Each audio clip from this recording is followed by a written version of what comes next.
Hello mga motorista and welcome to another episode of Motorista Adventures.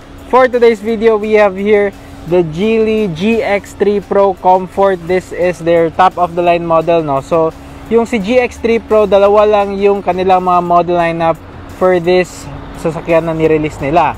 So, this new model nila is basically meron tayong S variant and meron din tayong Comfort variant. So, yung andito sa harap natin is yung Comfort variant, which is their top of the line model na din.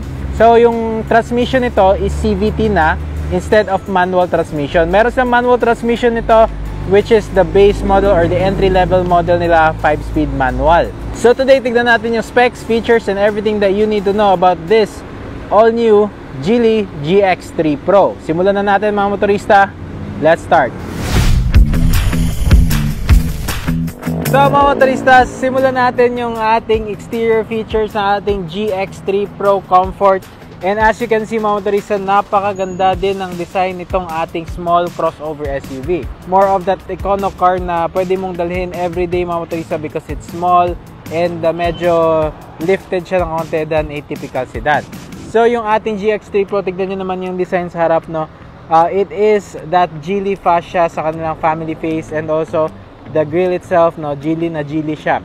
So kita nyo din dito, meron siyang eyeline mga motorista, and of course, so kita nyo mga motorista, meron tayong projector type halogen na headlight, and then also yung ating high beam is halogen din. And also sa ilalim, yung DRLs natin is located there. Wala tayong front fog light. Wala din tayong front sensors for this model. Now, let's talk about the pricing sa ating top of the line Comfort na GX3 Pro. 928,000 dito sa Cagayan de Oro mga motorista. Kasama na doon yung unit price and then freight, na meron pa additional freight pagdating dito sa Cagayan de Oro kasi binabarko nila to from Luzon mga motorista. So meron din tayong lower model here, it's 828, so 100k difference from the S model to this top of the line Comfort model. Yun yung 5-speed model na sinasabi ko sa inyo. Let's move on to the side, no. Kita nyo din na meron siyang pagka hatchback na design mga motorista. And yung ground clearance nito is 185mm. Not bad for a small crossover na sa city mo lang siya gagamitin. And one thing that I really like is the mag wheels nito. Napakagandang tignan. Tignan na naman yung kanyang design. Gunmetal finish. Ventilated disc harap. Let's take a closer look, no?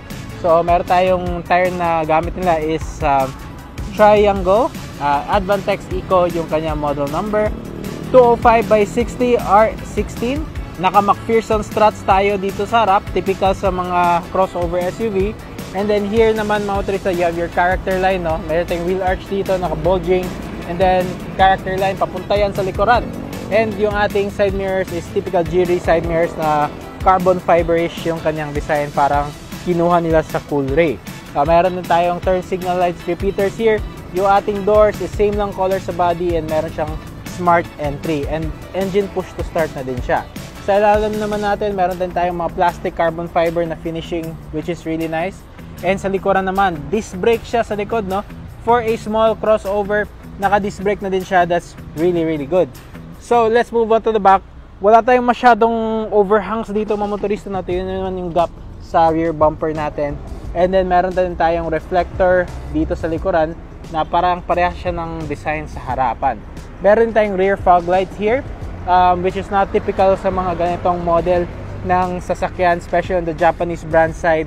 Ito meron na siyang rear fog light. And another thing that I really do like sa ating Geely GX3 Pro is yung ating rear part, no? Mag-aggressive yung rear part niya. Hindi sila nagkulang sa design nito. And also meron tayong frosted type na LED na strip dun sa ating mga park lights, no? Yung brake lights natin is here, which is good kasi high up siya. Bulb type nito is turn signal lights, kita nyo naman, and yung reverse light natin. Meron na din tayong reverse camera included with the price, no, for this top of the line model, and tatlong sensors dito for parking. Now, sa ilalim na part ng GX3 Pro, yan, naka-torsion beam setup lang tayo like most of its competition. Na meron din tayong high mount stoplight here, no, na meron pa siyang design dito. Meron din tayong roof rail, pwede kang maglagay ng roof rack dyan, and I really like the design as well. So ngayon naman, let's move on to the engine. Let's take a look at the engine specs. Alright, so ito yung ating engine ng ating GX3 Pro. This is Geely's 1.2 liter 4-cylinder engine, double overhead cam, and also naka-dual variable valve timing na din siya. So So this engine is very quiet mga motorista. As you can see, kita nyo na din na diretso. Kita nyo yung makina, wala siyang mga cover. Yung airbox natin andito sa harap na located. Ito yung ating battery here. So 4-cylinder, so hindi siya ganun ka problema when it comes to vibration kasi very refined siya. Yung ating computer box is right here, no, right beside the battery, which is high up. Fuse box natin andito. So yung power nito and torque is 102 horsepower or 102 PS and 142 Newton meters of torque. Very decent from this type of engine, very decent in the class mga motorista. Especially yung class nito usually naka 3 cylinders lang. Ito 4 cylinder siya. Although I'm not so sure about the fuel consumption nito, pero I think it outweighs no the fuel consumption. Kung mas refined siya, mas okay siya kasi mas komportable siyang dalhin. And also, you can see right there sa ilalim is yung ating ABS na module. Yung brake master natin cylinder is andun siya sa ilalim ng part. Ito yung ating coolant reservoir. Meron din tayong mga sound deadening materials and usually hindi na pinipaint nila just to save some money, pero ito it's painted everything no, dito sa ilalim na part. That's really good. So ayan yung engine natin, mated to a CVT transmission. Now let's move on to the interior. Let's take a look at what's in store for us there. Let's go. So mga motorista, ito pala yung susi ng ating Geely GX3 Pro. Maganda yung susi niya, very premium to hold. So meron tayong lock. Yeah. Unlock sa tailgate and then unlock sa buong doors.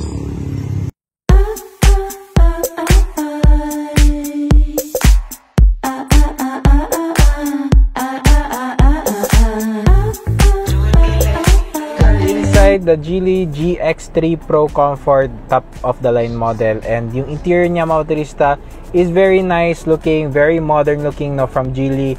And I do appreciate the mix of materials right here. Kita mo naman, meron tayong mga gold finishes na plastic material here. You have this parang leather material na design. So hindi siya real leather, na plastic pa rin siya, pero meron siyang parang faux stitching dito. And then also you have your tweeter right here sa harap natin. And then meron pa tayong pass-through na glass area dito sa side, no, to make it easier for you to maneuver. And yung ating side mirrors naman, very easy lang to locate, very easy if you want to manually adjust it. Pero hindi mo na kailangan i-adjust kasi meron naman tayong electronic adjustment sa ating side mirrors. Hindi lang siya auto-folding mga motorista, no. And then meron tayong grab handles here or yung door opener natin. Meron din tayong mga power windows, no. So auto up and down sa driver, manual up and down toggles sa passenger side. Lock, unlock, ito, and then window lock button natin. Meron tayong lalagyan here sa mga bottles and other things that you might bring. And then meron tayong speakers dito sa ilalim. So again, dalawa lang yung ating pedals kasi automatic transmission naman siya. Meron din tayong ano dito, footrest, no. Dito naman tayo sa steering wheel. Yung steering wheel natin is parang synthetic leather siya, and then stitching siya na merong red dito. Okay, and then ito yung horn natin na sound. Yan yung horn natin. And then meron tayong cruise control, which is good. And then on the other side naman is yung ating call button, mute button, next button. And then meron tayong mga modes here, no, dun sa ating screen.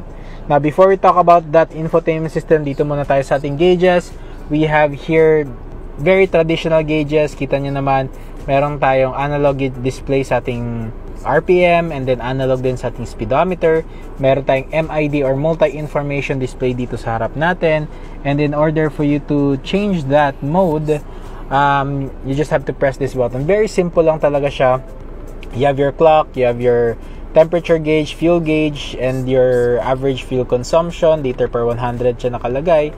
And then trip A, trip B, ayan. So 118 yung ating distance to empty. Meron tayong indicator sa ating transmission, and then yung odometer natin is 28 kilometers. Okay? So ayan yung ating instrument panel. Now sa atin namang dito sa side sa ating stocks is automatic on off yung headlights natin. Meron tayong switch sa rear fog light, pero wala tayong front fog lights. Rear fog lights lang to na switch, itong part na to. Sa kabilang side naman, intermittent wipers, and also meron siyang time adjust na depende kung gaano kalakas yung ulan, i-set nyo din depende sa gusto ninyo. Meron din tayong rear wipers and rear defoggers as well.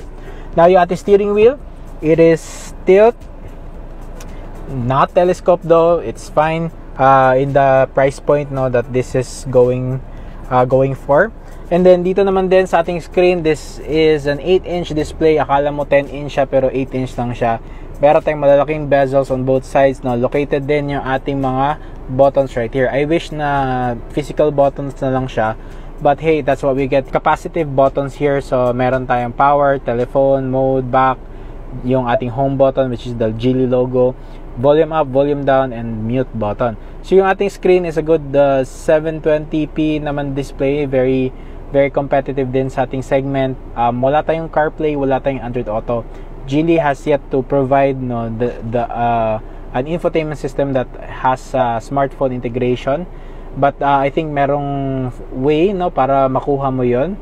Just parang aftermarket na siya, or parang kailangan mo siyang i-modify some sort. Pero ayan, multimedia phone, video, photo, settings, and easy connection for your smartphone, no? Okay, and then Bluetooth, USB, kompleto naman siya sa mga ganon. And also, you can also find your vehicle settings right here. Ayan, so adjustments sa HVAC, sa system, sa manual natin. Okay, ayan, meron siya mga QR codes. Another thing that I appreciate is malalaki yung air vents natin, mga motorista, no? So yung buga ng hangin, malakas naman siya. And then yung ating minimalist yung ating design dito sa ilalim ng ating vents. So meron tayong engine start stop button, yung hazard button natin, yung ating AC na cooling and heating switch, and then fan natin. So both ways naman siya na nakiklik. If you want to adjust pataas or pababa mo siya ikiklik. Meron tayong AC on and off, recirculation on and off, and then your ating defoggers natin. So meron tayong hawakan here, no, for the passenger side. You have 12-volt accessory outlet, and then USB. Wala tayong wireless charger. This is for the key. You can charge the key right here. And then yung ating shifter is typical na design sa Geely natin. Meron tayong park, reverse, neutral, and drive. Ayan. So naka-drive tayo ngayon. And then kung gusto mo yung manual mode, ayan, meron siyang simulated gears, mga motorista, no? But CVT siya. So meron tayong mga bottle holders here, traditional handbrake, no? Ayan, and then you have here your center console na leather. I think this is kind of real leather na dito. And then meron siyang red stitching. So yung lalim naman ng natin, ayan, napakalalim pala ng ating dito, storage area here. And wala lang tayong ports. No, that's fine. So airbag for the driver, airbag for the passenger side. But I think that's about it. Dalawang airbags lang siya. So bubuksan natin yung ating compartment. Let's take a look at. Meron kang parang lalagyan sa manual mo. Ayan. You have your Geely na warranty booklet. Ayan. Ito yung manual ng ating GX3 Pro. Malaki yung ating manual, pero again, mas maliit na to kaysa mga manual noon, no, kung bago yung mga sasakyan, no. Alright, so ayan, sa taas naman na part, we have here your dome lights, which is LED, which is, I think, a very nice touch. And then here, you have day and night rear view mirror. As expected, medyo hindi siya ganun ka high quality yung ating mga rear view mirror, no. Usually sa mga types ng mga sasakyan at this price point, ganun talaga. But yeah, you can also see here na meron tayong vanity mirror on the other side as well. So pagdating dito, one thing that I really appreciate now, for 900,000 pesos you get a sunroof dito, mga motorista. So you can open it to make the interior a little bit more airy and very para maaliwalas siya. So you can also open it up. Ayan, you have seat belts and seat belts also here. So ayan, mga motorista, yung harapan ng ating GX3 Pro, in my opinion, napakagandang design for the price, no? For less than 1 million pesos. So ngayon naman, let's move on to the back. Let's take a look at the space sa likuran. But first, adjust muna natin yung seat natin. By the way, these seats are leather. Okay, I really like that. And then leather din yung ating mga armrest, no, on the doors. And 6-way adjustable siya. Meron siyang height adjustment. And also here, meron tayong mga coin holder dito. So ngayon, let's move on to the back of the GX3 Pro.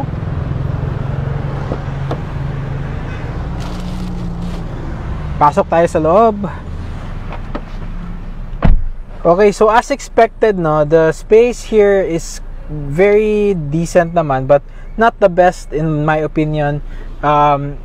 Actually, comfortable na ako dun sa seating position ko na yon, but I think you can still move forward pa, of course. So, ayan, yung ating space here, decent naman. Tow room is very good. Tumatama lang yung mga shins ko dito. Wala tayong aircon vents dito sa likod, so you have to make sure na malakas yung vents mo pag meron kang passenger. And then meron tayong mga old style na USB dito sa likuran na part. At least we get USB, di ba? And then meron tayong lalagyan ng mga gamit here. Wala tayong center na na hump dito, no? I mean, meron pero sobrang liit lang. Negligible. Wala tayong armrest. Meron tayong headrest for the passenger dito sa likuran. Ito yung ating head space, mga motorista. Okay, so a lot taller than me will have a problem with clearance. So dito sa center naman, yan, very comfortable actually dito sa center part ng ating GX3 Pro. Okay, so merong seat belts, no, lahat ng passenger, which is a big thumbs up. And let's open the tailgate. Tignan natin. Okay, mga motorista, so hindi siya power tailgate as expected, of course. So one thing that I noticed right now, na medyo malalim siya, no. So once you carry items, although hindi siya magpo-protrude kasi malalim yung ating boot space, kaso lang kailangan mo siyang iakyat pa. And meron tayong malalagyan here, malalagyan here. Ito yung ating mga tool na kasama sa ating GX3 Pro. And meron tayong donut na spare tire. So 125/80, 16 lang yan. Now aside from that, meron din tayong meron tayong maliit na tonneau cover here. And yeah, that's about it, mga motorista, no, dito sa likuran ni Geely.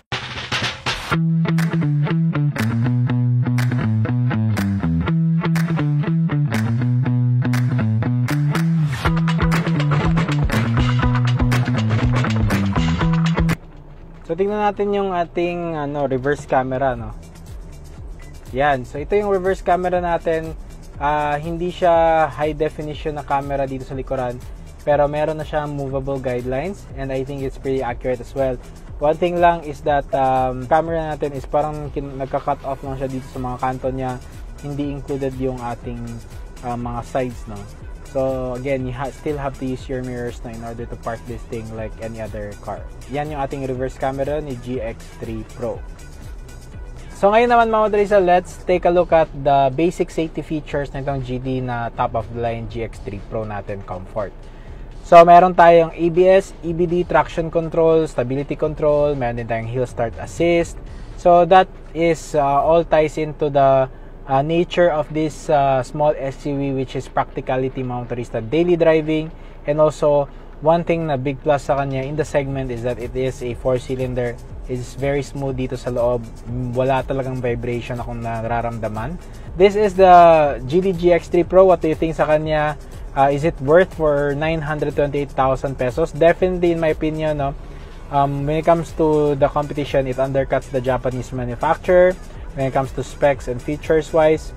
But yeah, we just have to choose kung ano talaga yung priority niyo. If you're looking for a small crossover SUV, definitely take a look at the Geely GX3 Pro, and also give it a test drive. Dito sa CDO sa Geely Cagayan de Oro is meron silang test drive unit. So if you're from Mindanao, you can come here, test drive it. If you want it, go buy it. So ayan, mga motorista, once again, this is Adrian. You are watching Motorista Adventures.